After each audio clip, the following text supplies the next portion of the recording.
हिजो तिमीहरूलाई सत्तामा पुर्याउनलाई जनताले कत्रो आन्दोलन गरेको थियो त्योभन्दा 10 गुणा ठुलो आन्दोलन तिमीहरूलाई लहट्नलाई गरिन्छ हामीले भन्दै खान त उहाँ दाइले पुरा उफ्री पहिला यो भिडियो हेर्नुहोस्।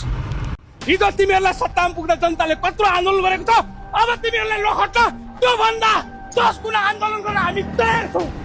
साथीहरू, ए चोरहरू, ए नेपाली जनतालाई ठग्ने, देशलाई ठग्ने विदेशी दलाल, लुटेरा, भ्रष्टाचारी, हत्यारा, आतङ्ककारी, खरानी, चोरहरूलाई ठिक गर्न हामी तयार छौँ।